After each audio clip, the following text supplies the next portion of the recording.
참 이분 보는 마음이 좀 좋지가 않아. 남아공 패배하고 오열을 하더라고요. 근데 사실 이분의 눈물에 저도 같이 눈물이 나더라고.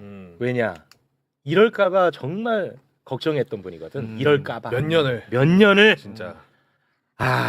박문성 울보 박수로. 안녕하세요. 네. 이럴까봐. 일주일 전에 오늘 여기 나와달라고 그래가지고 캐나다 전력 분석 계속하고 있었거든요. 그래서 오늘 신나게 캐나다 얘기해야 되겠다. 그러니까. 근데 저는 심지어 방송에서 캐나다랑 하면 이거 잠수함 수주 때문에 져줘야 되나 막 그런 걱정했지. 이런 걱정하고 있었어요. 아무튼 뭐 조금 상황이 안 좋게 됐습니다. 자, 그러면 앞으로를 위해서라도 이것도 짚을 건 또 짚고 가야 됩니다. 월드컵 조별 예선 3차전에서 대한민국은 남아공에 0대1로 패했습니다. 이 무조건 이길 것으로 예상했거든요. 그래서 충격이 더했습니다. 그나마도 남아공의 골 결정력이 난 이렇게 나쁜 나라는 또 처음 봤어.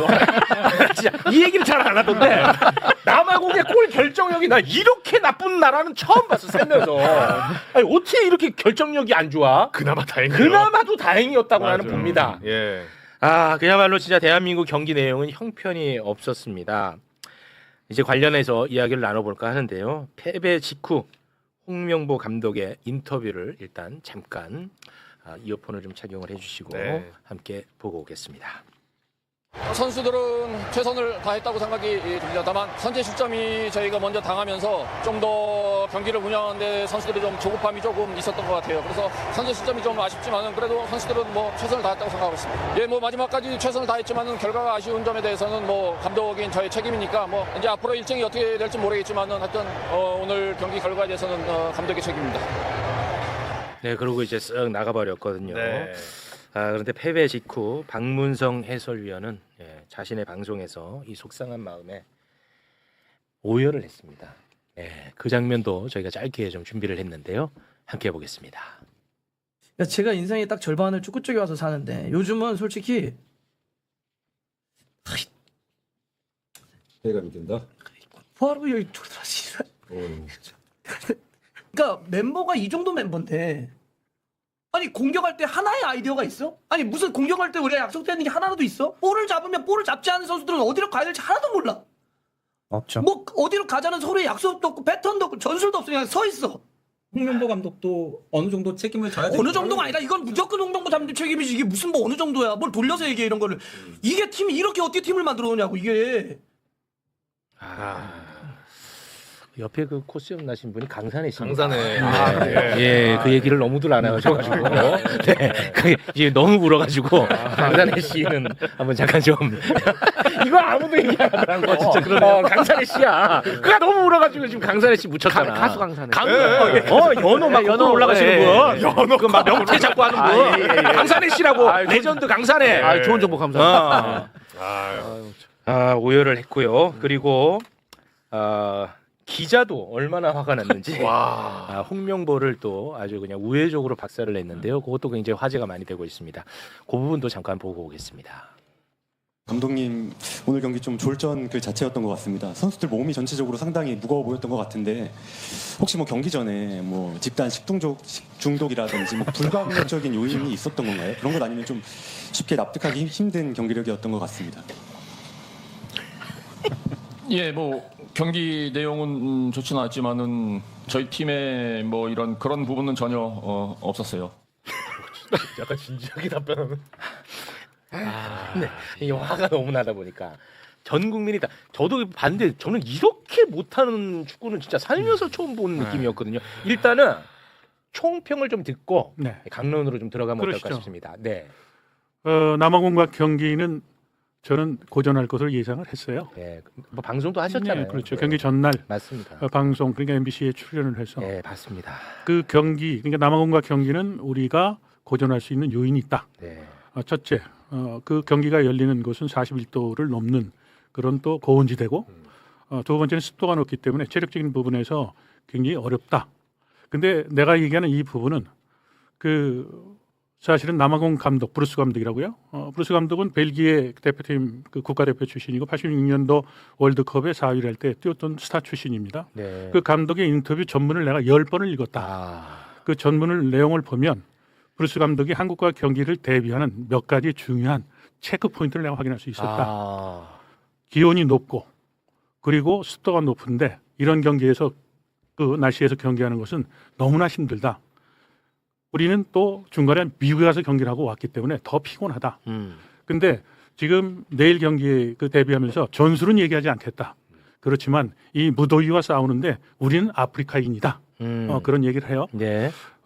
그리고 그 브루스 감독은 어떤 얘기를 하냐면 한국 대표팀에 대해서는 충분히 지금 전략을 짰고 약점에 대한 것도 다 알고 있다. 아. 그렇지만 오늘은 전술 얘기하는 것은 유쾌하지 않다. 아. 그런 얘기를 했습니다.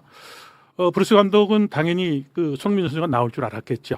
손흥민 선수가 손흥민 선수가 네, 선발에서 제외됐죠. 그렇죠. 한국 대표팀의 가장 큰 그 위크 포인트는 전 세계 감독들이 다 합니다. 전 세계 국가대표팀 감독이 아니라 축구의 전술에 관련된 그 예를 들어 관심 있는 축구지 어린 지도자들 다 알죠. 쓰리백이 갖고 있는 단계. 쓰리백. 이제 그 부분에 대해서 다 이제 파악을 하고 있었던 것이 브루스 감독 기자회견에 다 나타납니다. 브루스 감독은 한국 대표팀에 대해서 어떻게 나올 것인지를 다 파악을 하고 있었던 거예요. 아. 그런데 이제 한국 대표팀 감독은 이 기자회견은 지금 어떻게 보면 홍명보 감독만 인터뷰를 했잖아요. 근데 어제 경기 승리하고 나서 인터뷰 때 보면 내가 분석했던 대로 그대로 적중했다라고 아, 남아공 얘기를 감독 합니다. 인터뷰가. 예, 근데 남아공 감독이 그 인터뷰했던 내용들을 보면 앞서 우리 그 박울복께서 박울보 옆에 있죠, 박울보.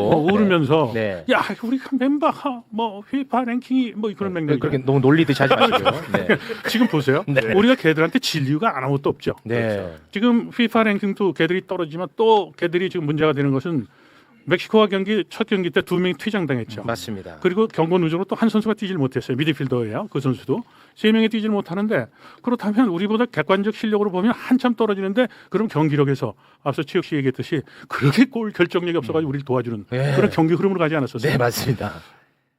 그 브루스 감독은 자신들이 갖고 있는 한계 이것을 바로 사이콜로지 측면에서 마법을 건 거예요. 우리는 아프리카인이다.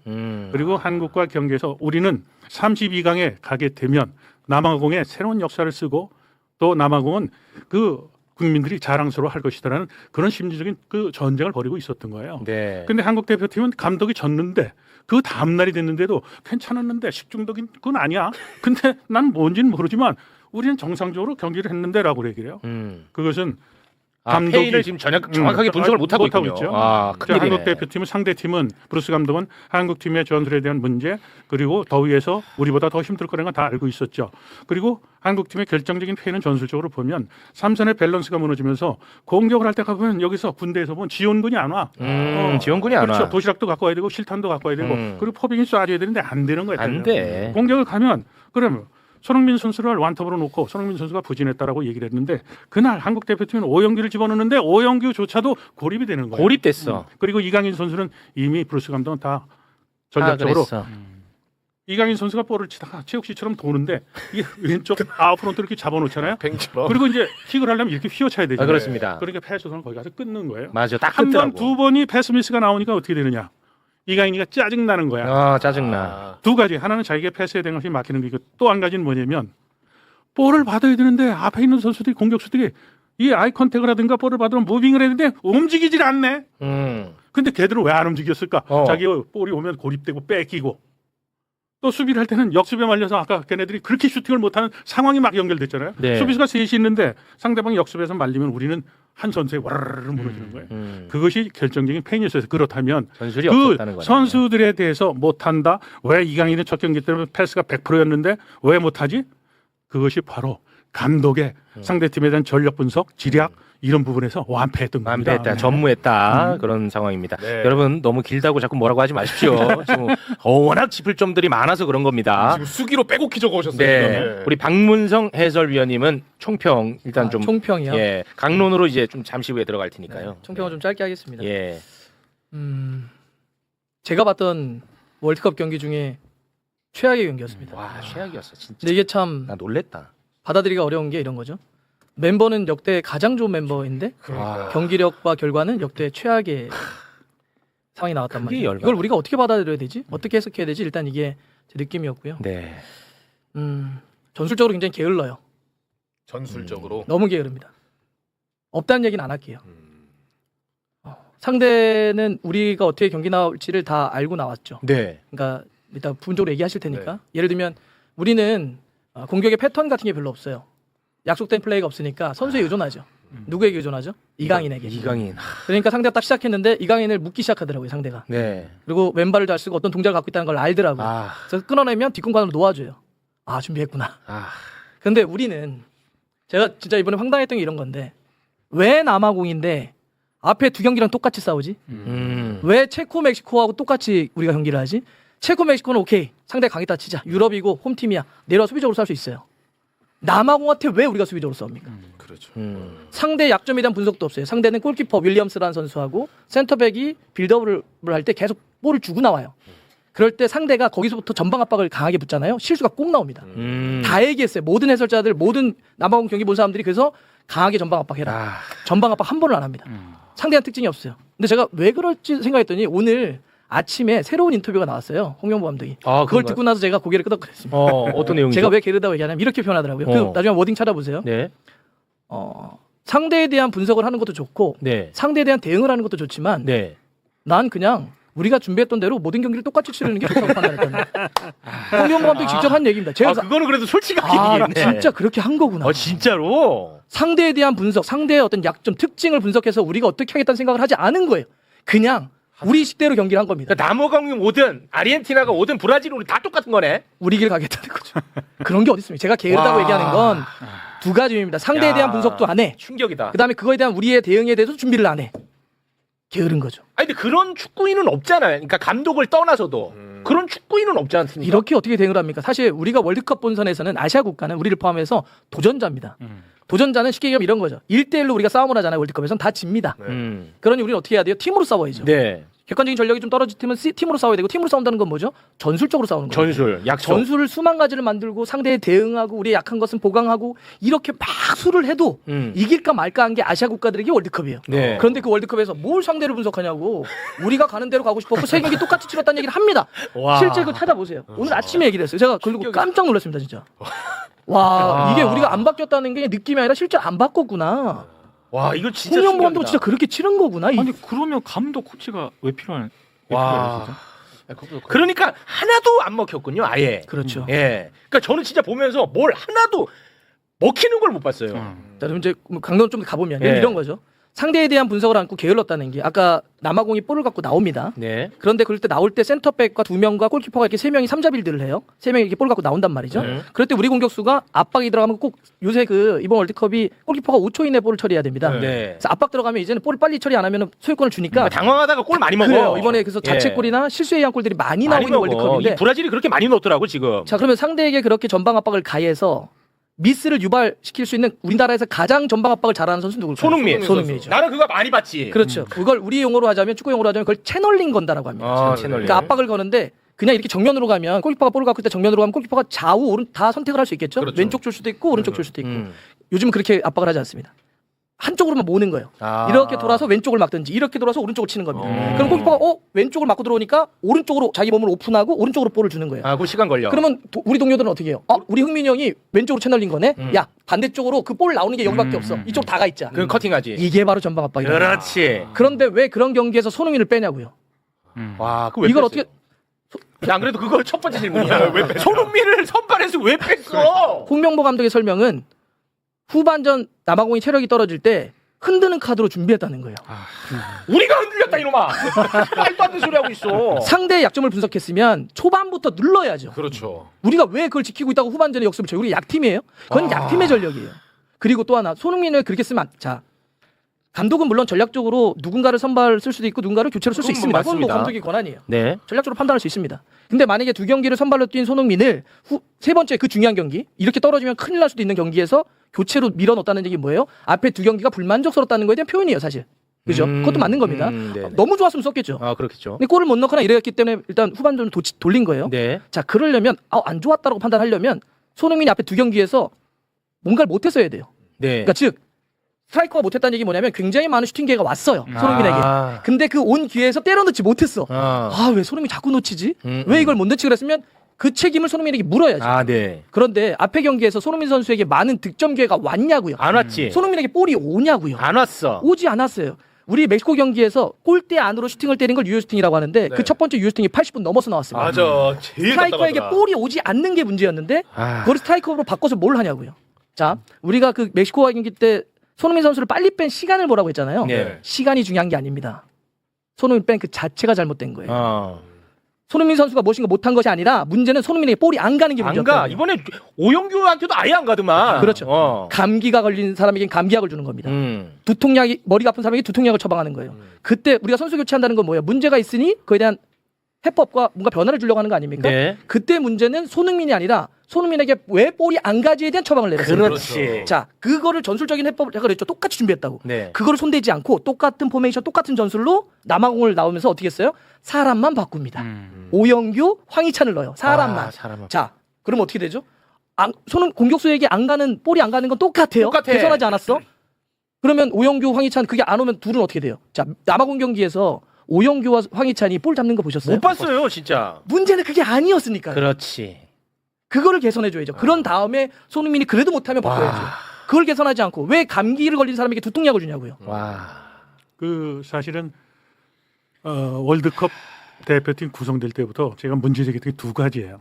하나는 감독이 국민들로부터 신뢰를 잃었어요. 그건 맞습니다. 공정한 절차를 통하지 않았죠.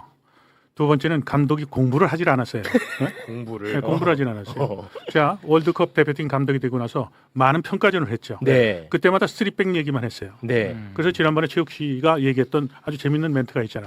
골 넣을 때 어떻고 뭐 먹을 때는 어떻다 뭐 그런 멘트가 전술. 있잖아요. 네. 근데 득점은 늘리고 실점을 그렇죠. 줄여라. 무조건 이기는 거죠. 그렇죠. 네. 진리예요, 진리. 근데 지금 홍명보 감독이 월드컵 내내 공격에 대한 얘기는 코멘트가 하나도 없었어요. 맞네. 지금 박문성 위원이 얘기했던 것은 그 방법론적 시각에서 어떻게 공격을 할 것인지에 대한 패턴이 개발이 돼야 되는 거예요. 네. 그렇다면 손흥민 선수는 두 가지 패턴을 갖고 준비를 해야 돼요. 하나는 손흥민 선수가 움직임에 따라서 상대 수비가 숫자상으로 그쪽에 많이 쏠릴 수 있겠죠. 네. 그렇다면 그 이점을 이용하는 숫자상의 우위를 확보하는 전술적인 어택에 대한 것을 연구를 해야 되고요. 개발을 해야 되고 또 두 번째는 손흥민 선수가 그 포지션에 대해서 상대가 묶으려고 그러면 처져서 하거나 그죠? 메시가 이번에 월드컵 때 첫 경기 해트릭했고 두 번째 경기 두 골을 넣었죠. 네. 메시 선수의 움직임을 보면 전방에 스트라이커로 포지션은 나오지만 실제로 경기 때마다 무빙이 굉장히 많아요. 그리고 그 선수의 움직임에 따라서 나머지 선수는 메시가 움직이는 거에 대해서 그 빈자를 메꿔줘요. 맞아. 그게 팀의 리더예요. 아. 그 팀의 리더인데 그런 부분에 대해서 전술적인 공부가 전혀 안 돼 있었던 거예요. 아. 지금 아까 얘기했듯이 한국 팀은 똑같은 패턴을 갖고 해요. 비가 오는 날도 만약에 예를 들어 장화를 평일날 신으면 어떻게 되겠어요? 땀 차요. 그래 땀이 차죠. 그리고 네. 무거워지죠. 네. 지금 감독이 아까 그래서 제가 지금 남아공 감독과 한국 감독의 그것이 가장 중요하다고 저는 봤던 거예요. 그런데 지금 경기가 끝났는데도 하루가 지났는데도 자기는 연습 때는 잘 됐는데 뭐가 잘못됐는지 모른다고 야, 얘기를 이 해요. 골치 아파 이게. 네?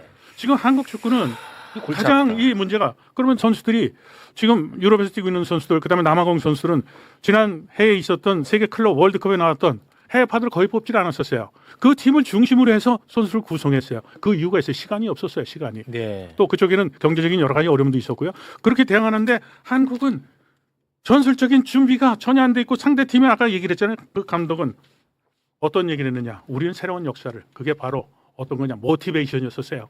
모티베이션을 가동을 해서 체력적으로 기술적으로 떨어지는 것을 걔들은 꿈이라는 것을 전달을 했는데 우리는 꿈커녕 손흥민 선수가 빠지는 그 순간에 한국 대표팀의 분위기를 한번 생각해보세요. 아, 나는 그게 컸다고 봐요. 그렇죠. 제가 아니 저도 리더가 대한민국 그럼 야 망신 아니냐 그렇죠. 팀원들한테도. 제가 대한민국의 최고 축구 잘하는 데만 저는 다 거친 사람입니다. 네. 예?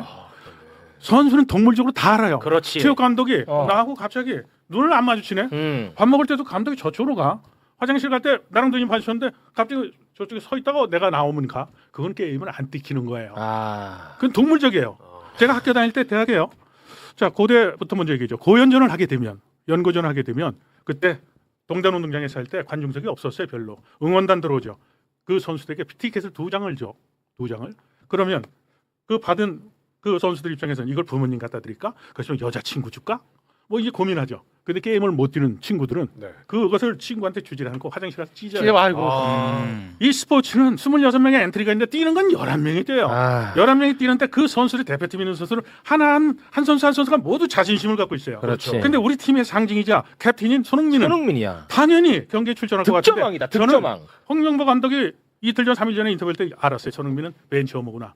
이번 경기는요. 우리가 3자리 4자리 바꿀 겁니다. 그 바보죠. 상대팀은 지금 전술에 대한 거 우리 걸 다 하고 있는데 우리가 지금 작전 그 변경되는 거에서요. 그렇게 얘기를 해요. 저는 직감적으로 손흥민 빼는구나. 오, 그랬어요. 당연하죠. 그것을 자랑스럽게 얘기하는데 그러면 홍명보 감독과 손흥민의 상관관계에 대해서 우리가 지금 왜 뺐냐 그랬잖아요. 네. 자, 유추되는 거 한 가지만 얘기해요. 뭐예요? 과거에 우리가 아시안컵에서 망신당했죠. 네. 그때 손흥민 아버지가 무슨 얘기를 했느냐. 어.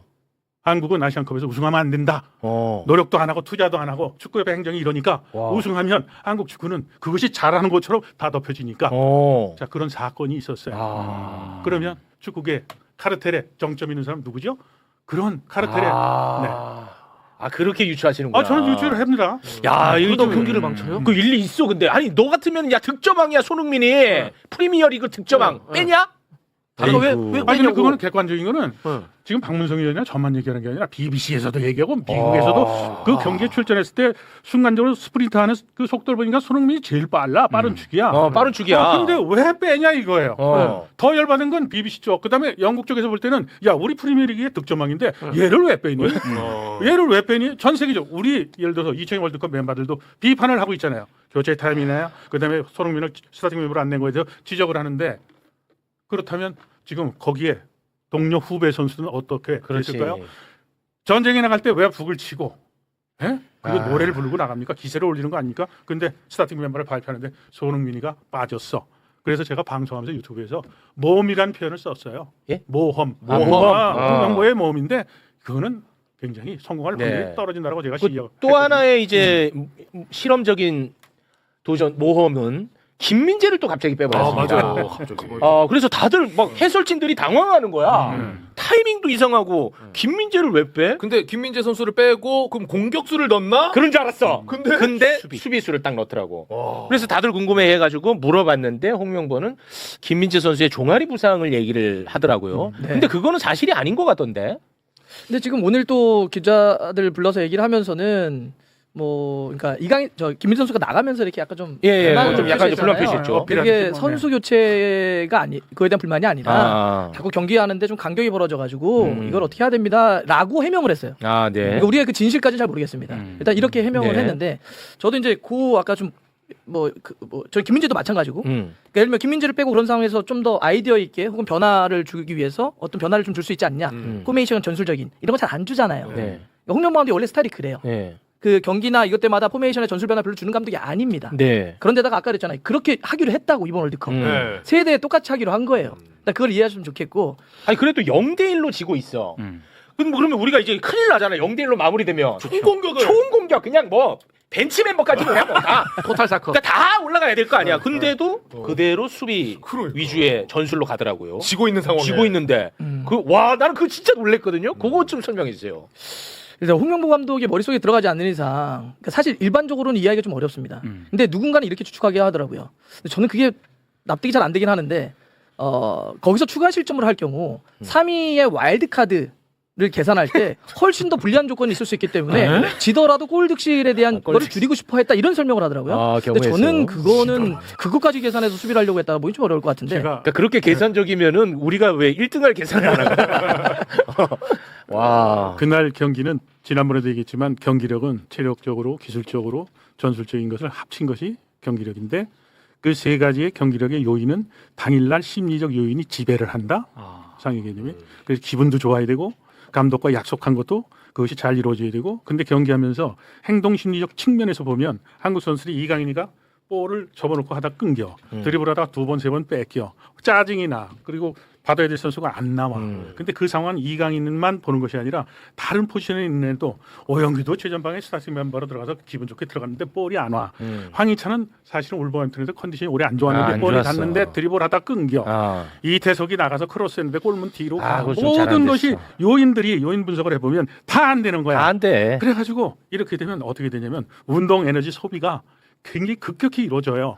자, 0대1로 지고 있어. 시간은 한데. 그리고 지금 김민재 선수가 그걸 빠지면 축구를 한 초등학생도 아는 거야. 지금 조별리그인데 남은 시간에 골을 터뜨려야 되는데 수비수가 누가? 와, 나 놀랐어. 여러 가지 요인들이 가만히 놓고 보면 놀랬어. 한국 대표팀이 경기력에 대한 컨센트레이션 하는 그 요인들이 와르르 무너진 거예요. 네. 그래서 이제 우리가 훈련을 잘했느냐, 그렇지 않으면 선수의 컨디션 관리를 잘했느냐, 그렇지 않으면 아까처럼 식중독에 걸리느냐, 뭐 이런 것도 체크하는 것이 중요하지만 선수들이 경기에 기분 좋게 할 수 있도록 하는 거예요. 그래서 스포츠 심리학자들은 선수들을 훈련시킬 때 강조하는 게 뭐냐, 칭찬은 8이나 9를 해라. 그리고 지적할 사항이 있으면 공개적인 장소가 아니라 불러서. 그것도 성격도 차이가 나면. 그래서 선수들이 그 경기 하루 전, 이틀 전은 굉장히 예민한데 그러면 감독과 마주치는 선수는 아까 얘기했던 동물적 감각을 갖고 내가 못 뛰는구나. 근데 이 명단을 발표했어요. 근데 자신들이 생각할 때는 우리 팀의 캡틴인데 그러면 선수 스스로가 갖고 있는 심리적 상태는 어떻게 됐을까요? 후반전에 들어오는 손흥민 선수 얼굴 한번 보셨어요? 자, 그 손흥민 선수 들어갔을 때 내가 손흥민 입장이라 그러면 어떻게 경기에 집중을 하고 할까요? 동료 선수는 또 어떤 심정이었을까? 근데 그것들이 물타임 있잖아. 그 물 마시는 사이. 하이드레이션 브레이크. 그때 전 세계 최고의 슈퍼스타 손흥민이 뒤치다거리 하고 있더라고. 내가 그 너무 가슴이 아팠어요. 나가지는 않았으니까. 그러니까요. 제가 이 전술적인 어떤 게으름이나 부족함에 대해서 얘기를 하는데 제가 오늘 이 또 하나의 워딩 세 경기를 똑같이 치렀다라는 워딩과 더불어서 두 번째 충격을 받았던 워딩이 그대로 읽어드릴게요. 홍명보 감독은 어제 졸전을 벌인 이유와 관련해서 몬테레이의 무더위라는 환경적 요인을 언급했다. 그래서 이렇게 표현합니다. 큰 따옴표로 나왔습니다. 다른 이유를 찾아보려고 했더니 그렇게 많이 나오진 않는다 이유가. 지금 환경적인 면에서 어려움을 겪지 않았냐 하는 생각이 든다 그러면서 너무 무더웠다. 자, 우리만 경기장 따로 썼어? 제가 할 얘기가 참 이건 많은데. 아이고. 일단은 그냥 저 남아공 가봤거든요. 남아공? 남아공. 네. 남아공 월드컵 때 한 달 있었어요. 네. 네. 덥긴 덥죠. 이게 사람들이 아프리카 그러면은 다 똑같은 우리의 머릿속에 그 그림이 있잖아요. 네. 사자 나올 것 같고. 네. 남아공은 펭귄사입니다. 제가 남아공에서 펭귄을 봤던 사람이에요. 펭귄이요? 펭귄이 있어요. 케이프타운 가면 펭귄이 있습니다. 그러니까 일반적 아프리카하고는 날씨가 좀 달라요. 그래요? 그리고 요하네스버그 같은 경우는 고지대입니다. 좀 선선한 데예요. 그러니까 아프리카에 비해서는. 기본적으로 이 무더위가 절대적으로 남아공이 유리하다 그렇게 얘기할 수 없다고요. 제 얘기는. 우리에게 불리하다 얘기할 수 없다고요. 그리고 두 번째, 무더운 거 몰랐습니까? 알았잖아요. 그렇죠. 알았죠. 알고 있는 것은 더 이상 변수가 아닙니다. 상수죠. 아까 그 남아공 감독을 얘기했는데 그걸 알고 대비했다는 거 아니에요. 그렇죠. 우리는 무더운 거 몰랐어요. 그걸 알고 대비를 해야 될 거 아닙니까? 근데 무더위가 우리의 문제를 야기했다. 다른 문제를 잘 모르겠다. 그게 문제인 거예요. 그래서 제가 전술적으로 게으르다고 표현하는 거고. 아까 제가 뭐 손흥민 얘기만 잠깐 한번 해볼게요. 손흥민 선수를 그러면 어떻게 잘 써야지를 고민해야 되는 거 아닙니까? 당연하지. 손흥민을 잘 쓰기 위해서 선택한 게 빼는 걸 통해서 잘 쓰기. 자 봐요. 이거 진짜 이거는 한번 웃을 일이 아니야. 메시가 지금 우리 나이로 40입니다. 메시는 물론 전성기 때도 활동량이 많은 선수는 아니에요. 네. 원래 한 6kg, 7kg 정도 뜁니다. 그러니까 나이 들어서 잘할 수 있는 거예요. 네. 순간적인 움직임이나 워낙 영리하니까. 하지만 그럼에도 불구하고 메시를 대표팀에서 중심적으로 쓰려고 그러면 메시가 그래도 많이다 보니까 부족한 것들을 채워야 되잖아요. 네. 그래서 아르헨티나의 스칼로니 감독은 어떻게 하느냐? 그냥 우리가 쉽게 이해할 수 있는 표현대로 하면 호위무사들을 붙입니다. 메시가 부족한 예를 들면 활동량 수비 이걸 호위무사 대폴이라든지 붙여요. 그래서 엔소 페르난데스는 붙여가지고 오면 그냥 막 야 메시 형아 도우지 마. 막 가요. 팀으로서 완성시키는 거예요. 맞아. 우리가 갖고 있는 최고의 무기는 아르헨티나는 메시입니다. 메시라는 그 칼을 쓰려면 어떻게 써야 된다? 그 칼을 더 빛나게 해야 되는데 그 부족한 칼집을 만들어주는 겁니다. 그게 감독이 할 일이에요. 맞아. 아니 우리가 만약에 메시가 있는데 아르헨티나가 메시가 뭐 뛰는 게 좀 부족하니까 빼야지 이런 사람들이 뭐라고 했어요? 바보 아니야? 그럼 상대 선수도 메시를 좀 만만하게 볼 것 같아. 그러기도 하고 메시와 손흥민 같은 선수들은 뭐가 있냐면 존재만 갖고도 상대를 끌어당깁니다. 당연하지. 그건 축구를 보시면 다 이번에 우리가 앞에 경기도 그랬잖아요. 네. 손흥민 선수가 앞 뒷공간으로 배우러 가요. 네. 그럼 어떤 수비수가 안 따라옵니까? 그렇습니다. 앞으로 만약에 이렇게 볼을 잡으려고 나와요. 그럼 어떤 수비 안 따라갑니까? 그럼으로써 동료의 공간이 나오죠. 즉 제가 드리고 싶은 얘기는 무더워서 진 게 아니라니까요. 끝나고 나서도 무더워서 졌다고 하면 어떡해요. 아이고. 상대는 했으면 우리도 전술적으로 준비를 해야 된다는 거죠. 그거는 핑계로 전 봐요. 핑계로. 자, 브루스 감독이 인터뷰할 때 이런 얘기를 해요. 경기 결과를 제외하고 내일 경기, 그 전날 인터뷰한 거니까 내일 경기에 대한 모든 것을 파악하고 있다. 승리를 위해 최선을 다할 것이다. 대한민국의 전력과 경기 방식에 대해 놓친 부분은 전혀 없다. 분석은 이미 끝났다. 완벽하게. 장점을 본세하고 약점을 공략할 것이다. 약점은 무엇인지 말씀드릴 수는 없다. 양해를 구한다. 자, 그러면서 했던 얘기가 뭐냐면 자, 한국은 멕시코에서 첫 번째, 두 번째 경기를 했다. 그런데 우리는 두 번째 경기를 미국 가서 경기를 하고 왔다. 그러니까 피로는 우리가 더 있다. 그렇지만 우리는 아프리카인이다. 그것이 아프리카인이란 의미는 두 가지가 있는데 아까 이제 더위나 이것의 적응력이 문제가 아니라 그 지금 월드컵에서 지금 얘기하면서 모티베이션에 대한 얘기를 하는데 자신들의 약점을 나열을 해요. 지쳤다. 그리고 시차 적응도 문제다. 왔다 갔다 했으니까. 그리고 첫 경기는 멕시코 시티에 했고 일주일 후에는 시차가 있는 애틀란타에 가서 경기를 하고 왔다. 체코하고. 그리고 한국 경기를 위해서 몬트레이 왔는데 그렇다면 우리는 어떻게 해야 될까? 그러면 자기가 갖고 있는 시차와 체력적인 소모에 대한 것을 이미 다 그것을 준비를 했죠. 준비했다는 자, 거죠. 홍명보 감독 네. 지고 나서 생뚱맞게 자, 우리가 무더워가지고 졌다. 아하. 어떻게 그게 이해가 돼요? 그러면 이제 선풍기 들고 다니고 저 시간 관계상 지금 다음 이제 국회의장님이 또 나와 계셔가지고 좀 빠르게 좀 진행을 해야 될 것 같은데 어찌됐든 우리가 이렇게 이야기를 하는 것은 또 다음을 위해서 얘기하는 거 아니겠습니까? 네. 그런데 이번에 총 48개국이 참가를 했어요. 이번에 처음 바뀐 거야. 네. 그래서 12개조거든요. 12개조에서 2위까지는 24개국이지. 네. 32강에 다 진출을 합니다. 2위까지 무조건 진출이야. 근데 우리는 3위야. 그러니까 3위 팀 12개국 중에 8개국만이 32강에 진출을 합니다. 오케이. 네. 그러니까 이런 거 하는 것도 내 자신도 너무 추한데 하긴 해야 돼. 그래서 12개국 가운데 8위를 해야 되는 거예요. 8위 안에만 8위 안에 들면 우리가 32강 올라가는 거예요. 네. 그래서 지금까지의 상황 잠깐 좀 띄워주시겠습니까? 지금까지의 상황. 현재 간당간당 6위에 올라와 있는 그런 상황입니다. 이제 여기 보시면 아시겠습니다만 이제 경기가 2로 표기된 국가들이 많이 남아 있잖아. 네네네. 요 결과에 따라서 우리의 순위가 이제 또 결정이 나는 겁니다. 요거 좀 설명해 네. 주시죠.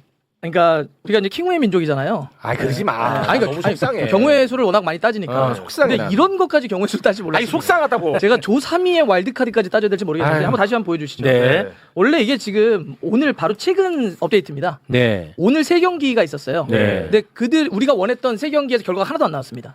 그래서 저기 밀린 거예요. 그러니까 원했던 결과 반대로 나왔지. 그렇죠. 예를 들면 일본이 일본. 스웨덴을 2골 차 이상으로 이겨야 되는데 뭐 1골 차로 이긴다든지 3경기가 다 우리가 원치 않은 결과가 나와서 순위가 밀린 겁니다. 밀렸습니다. 원래 조이스 3위 딱 했을 때는 요새 이제 슈퍼컴퓨터가 돌잖아요.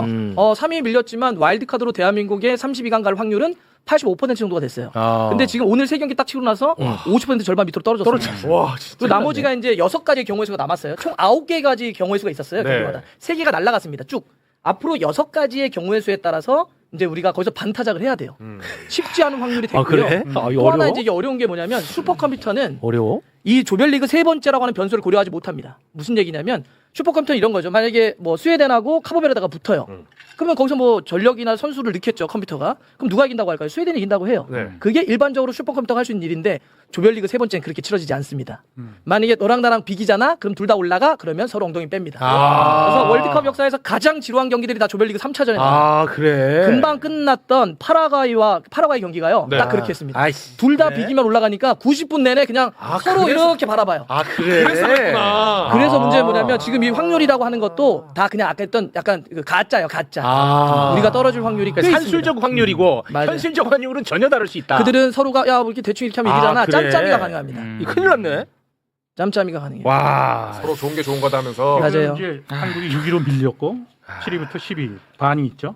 거기에 이제 중요한 거는 득실에서도 지금 대한민국은 마이너스 1인데 남아 있는 팀 중에서 0을 갖고 있는 팀이 카보베르데하고 벨기에가 있어요. 네. 이런 여러 가지 변인들이 있기 때문에 또 이것은 어떻게 보면 인공지능이나 이쪽에서 다루기가 굉장히 어려운 것이 이 변인들을 갖다 넣는데 그것은 통계치가 누적된 경기 수가 많으면 그것에 대한 값에 대한 것이 신뢰도가 높은데 이건 경기 수가 작아요.